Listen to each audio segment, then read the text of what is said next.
Hi guys! Magandang umaga sa inyong lahat. Ako po si June at ang topic po natin, Vice President Sara Duterte. Sinisi si Bongbong Marcos dito po sa mga nangyayari sa kaguluhan sa bansa, kaguluhan sa Senado at walang direksyong pamamahala ni Bongbong Marcos.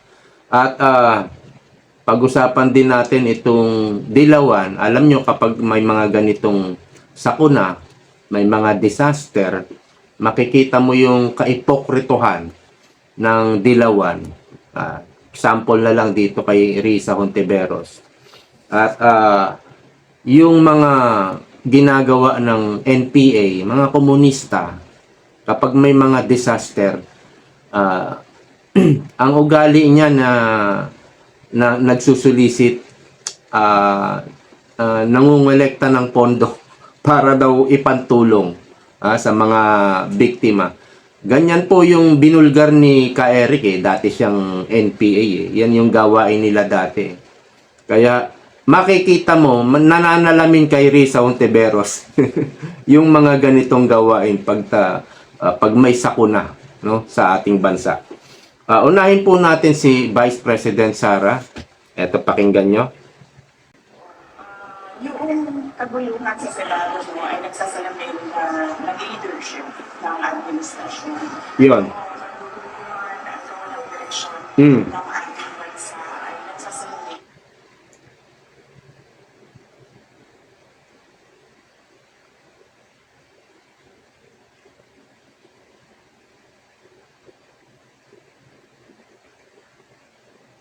Oo.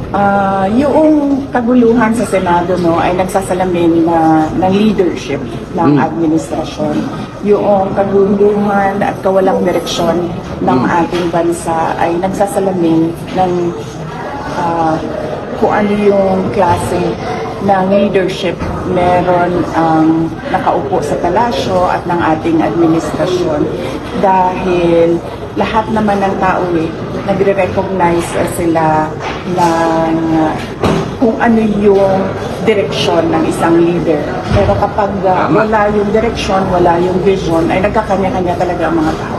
Yan yung nakikita natin hindi lang sa Senado, but sa buong bansa. Tama si BP Sara.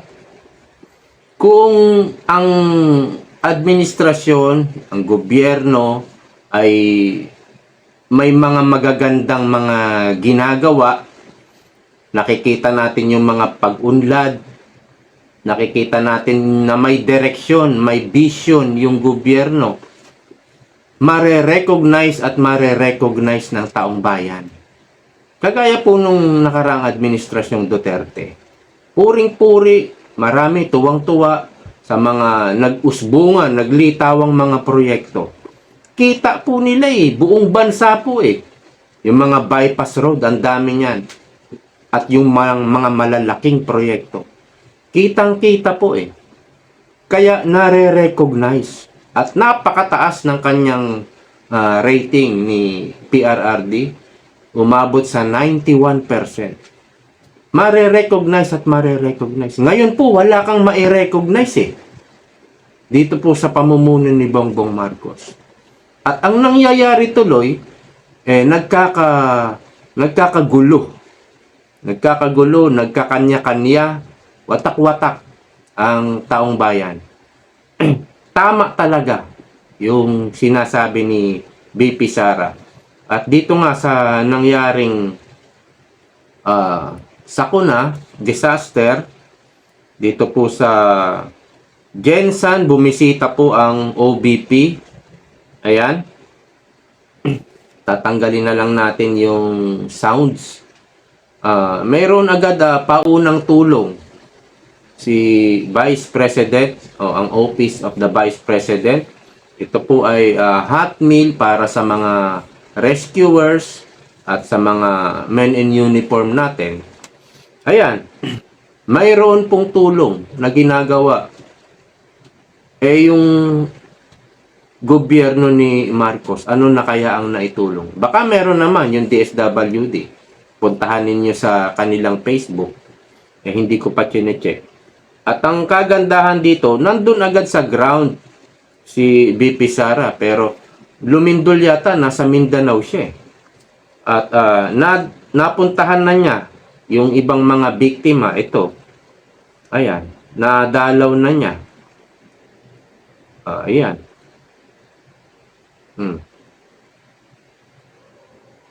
Ayan, OBP. So, ang bilis. Ang bilis. At ang budget lang po ng ating Vice President ay 600 million. 600 million sa buong taon. Kita ninyo, kahit paunti-unti, hinati-hati niya yung budget. Ang mahalaga, ang bilis ng tulong. Nakakatulong kahit sa maliit na paraan. Kita mo po yung Office of the Vice President pagdating sa mga ganitong disaster. Pero, maghahalimbawa tayo ng isang dilawan. Ito, si Risa Hontiveros. Ayan po yung post niya kahapon. New majority to donate 1 month salary to relief efforts in Mindanao. New majority na raw sila. Hindi pa kayo majority hanggat wala kayong 13. 12 lang kayo. Actually, 11 lang kayo plus 1. Kaya kayo naging 12. So, 12-12 pa lang. Wala pang majority, okay? Nagpo-propaganda na agad. Kaya propaganda lang ginagawa. Nangyari na ba ito? Yung ganyang whole Senate daw? Magdo-donate? O hinihikayat niya na mag-donate ng 1 month salary? Ang alam ko sa'yo, Risa Hontiveros, marami kang pera eh. Di ba? Ang alam ko, marami kang nakulimbat eh. Ano ba naman yung 1 milyon magpakawala ka? Di ba?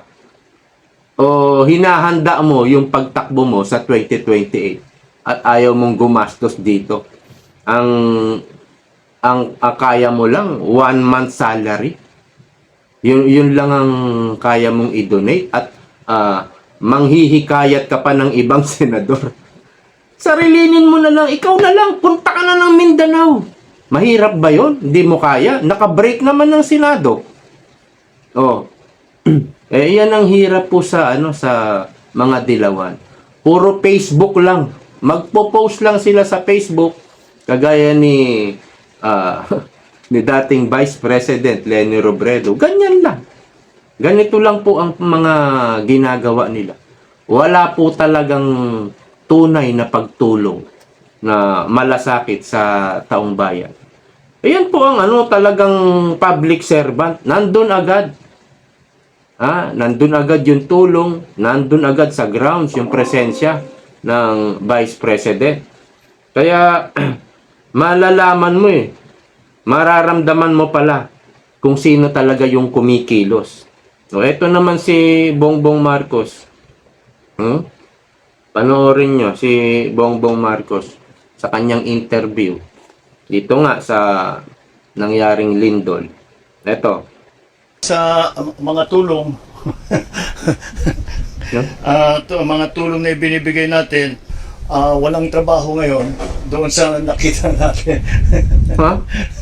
Ano tayo? Masama tayo. Ano palagay niyo? Ano nakita po ninyo? Ni-interview siya tungkol sa may nangyari na ngang disaster eh. Tapos patawa-tawa ka lang. Sabi niya, nakaramdam siya ng hangin eh. Malakas daw hangin. Parang tamang hinala eh, no?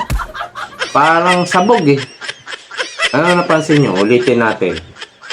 Ulitin po natin ha. Wait lang. Ito. Sa mga tulong, mga tulong na ibinibigay natin, walang trabaho ngayon doon sa nakita natin. Masama tayo. Baka daw masama. Ordinaryong hangin lang eh. Baka buti kung hangin ng bagyo yan. Pwede kang tangayin. Baliw lang eh. No? Saka para siyang hindi seryoso. May nangyari, may mga namatay nga eh. more or less mga 20 ang namatay at may mga sugatan. Dapat seryoso ka dyan na sumasagot eh. Kung gusto mo nang magkaroon ng humor, wala ka pa rin sa Duterte. Dahil nagkaroon ng speech si VP Sara sa Jensen yata tungkol sa bagyo. O medyo hindi naman siya nagpapatawa. May mga kwento siya na medyo mapapangiti ka. Hindi ka naman hahalakhak. Yung tungkol sa humor, yan yung wala si Bongbong Marcos na pilit niyang ginagaya sa mga Duterte. Palibasa anak mayaman ka eh. Hindi ka nakaranas ng hirap eh. Kaya huling-huli ng mga Duterte, yung kiliti ng mahihirap. Kasi galing din sila sa mahirap. No? Hindi naman sabihin natin hindi namang mahirap na mahirap. Kumbaga sakto lang. Hindi kagaya mo. Kagaya ng kwento ni BP Sara. Nagkwento siya noong nakaraang taon, may lindol din, di ba? Bear months yata tayo, October. Kinuwento niya yung nakaraang taong lindol kung saan lumabas siya na wala siyang bra. Wala siyang bra. Siguro gumano na lang siya. Wala adrenaline rush. Kailangan mo lumabas ng bahay. No, baka magiba yung bahay mo, tabunan ka. So, yun lagi ang ginagawa pag may lindol. Doon, yun ang nangyari noong October last year. Tapos, kinuwento niya ngayon, nasa Mindanao din yata siya. Parang nasa kama pa sila, natutulog pa yata. Katabi niya yung anak niya. So, nung lumindol, nung una, mahina lang. Kala niya, titigil agad kasi mahina lang. Hanggang sa unti-unting lumakas, akma niya, gusto niyang buhatin yung anak niya, natutulog, pero hindi niya makaya dahil tulog. Pag tulog, siguro mabigat talaga yung bata. Nagpatulong pa siya. Pinabuhat niya siguro sa mga kasama niya sa bahay. At nakalabas sila. Pero this time daw, wala pa rin siyang bra. Pero, nahatak niya yung kumot. yun yung pinantakip niya sa katawan niya, sa ulo niya. Kasi nga, lumilindol. So, yun yung mga ganong kwento, yung parang nagigiliwan yung mga tao. Hindi kagaya nito ni Bongbong, patawa-tawa pa maiinis ka tuloy. yung bang gumagawa ka ng humor na imbis na matuwa sa'yo, maiinis pa yung mga tao Lalo na yung mga naging biktima. Ano ba yan? Patawa-tawa pa. Diba? Hindi kagaya ng humor ng mga Duterte. Kuha nila. So, yan po ang reason talaga sa mga nangyayaring kaguluhan dito sa buong bansa mismo.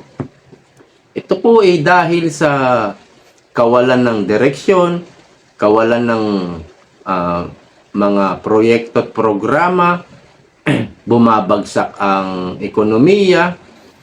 Isa lang po ang dahilan yan at nag-uumpisa yan sa corruption.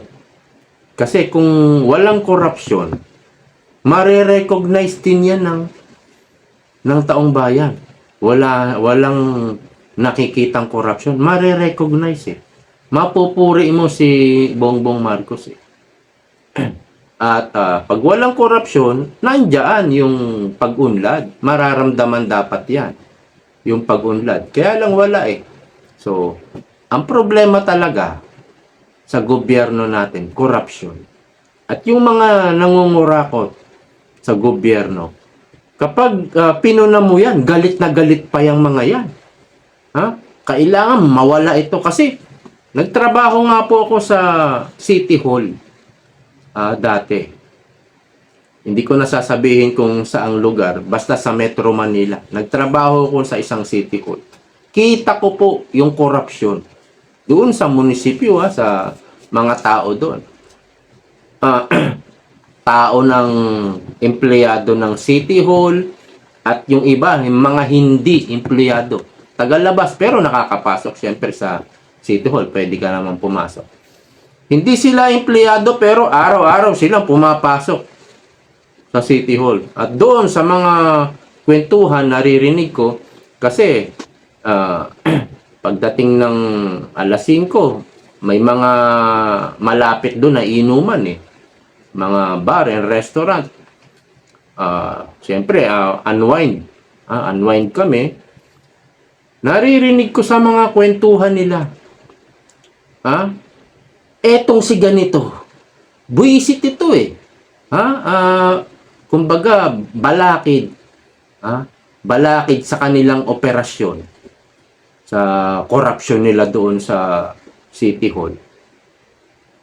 Dapat to mawala ito eh. Dapat to gawan natin ng paraan ito na mapalayas to. Ganon yung mga kurakot. Kapag mayroon talagang humahad lang, ang gugustuhin talaga nila, mawala yan. Mawala. Ayan nga si Kiko Barsaga. Napasalsik nila. Nawala. Kasi, sinisita sila, pinupuna sila eh. At talagang matapang na pagpuna, pagsita. Pinaalis. Ganyan po talaga yung mga magnanakaw. Kailangan, gusto nila walang sagabal sa kanilang korupsyon. Parang sindikato. Sa sindikato, matindi. Kung siguro hindi sa gobyerno, sa ibang larangan ng sindikato, talagang ipapapatay ka. Humaharang ka. Isa ka lang SPO1, police, magiting, nagsisilbi ng tapat. Pinapatay po eh. Kapag ayaw mo talaga ng droga, lalabanan mo yung droga sa kampulis, sagabal ka, tinutumba. Siguro ngayon dito sa gobyerno, ang una siguro ipapakulong ka na lang. Kasi pag natuntun pa na sila nagpapatay, malaking problema pa. Pwede naman siyang manahimik pag nasa kulungan na. So ganun siguro yung ginagawa nila ngayon. Kaya yan po ang mangyayari talaga. Marami po talagang masususpende, mapapakulong. Gaya na lang po nito. Ito po si Dr. Laichon. Kilala nyo naman to, ang advocacy nito sa health. Ayan. Ito si attorney si Dr. Laichon. No, kilala niyo yan, di ba? Philippine College of Physicians suspends Dr. Tony Laichon for 6 months. Sinuspindi po. Sinuspindi po siya bilang physician. Sino ang gumalaw dito? Si Tony Laichon kasi, dinimanda niya sa Ombudsman si Recto. Tungkol po sa 60 billion PhilHealth Fund. Yun talaga yung pinaglalaban. Kasi binalik na raw yung 60 billion. Binalik na raw, pinabalik ni Bongbong Marcos. Pero kinuha sa 2026 national budget. Yung kinuha nila, nilagay daw sa National Treasury, yun dapat ang ibalik galing sa National Treasury. Hindi, kumuha ng 60 billion sa national budget eh. At pinambalik. Yun ang pinambalik. At hindi natin alam kung nabalik na ba. Wala naman pong balita na eh, na eto nabalik na. Hindi natin alam eh. At yung 60 billion, hindi nga natin alam kung napunta ba sa National Treasury o sa bulsa nila. Diretsahang sinasabi na ni Dr. Laichon eh, na ninakaw nila. Ninakaw naman talaga yan. Nilagay yan sa flood control para na rin sa kanila at sa iba pang mga kaalyado nila. Pinagparte-partehan na nila yan. Oo, may project. May ghost project. Yun ang nangyari. Kaya ayan, no? Basahin nga natin, the Philippine College of Physicians has suspended Dr. Atty. Tony Laichon for 6 months of defamation against fellow physicians and health professionals and violation of ethical standard. Sinong kumilos dyan? Si Recto. Siya lang naman ang dinimanda ni Tony Laichon sa ombudsman. So, anong gagawin? Kapag sinisita mo, pinupuna mo yung korupsyon, ayan, sususpendihin ka. Gagamit ng power, no? Dito sa mga leader, mga president na mga physicians na yan, pakagaya po nung pandemic, mayroong isang nag-vlog sa Facebook, sa YouTube, isang doktor din, na mayroon siyang sinisita noong pandemic na kamalian ng mga doktor. Ganun din, sinuspindi rin siya. Kapag lumalaban ka sa mali, talagang ganun ang gagawin sa'yo eh. Diyan mo makikita. Hindi kagaya po ni Tatay Digong. Ang daming bumanat sa kanya. Aus Duterte! Aus Duterte! Pinangunahan ng Dilawan, NPA. Wala po siyang pinakulong. Maliban kay Dilima, droga naman ang kaso niya. Di ba? So, makikita mo yung kaibahan. Hindi talaga paglilingkod, puro pagnanakaw talaga ang ginagawa ng gobyernong Bangag. Hanggang dito na lang. See you next time. Bye-bye.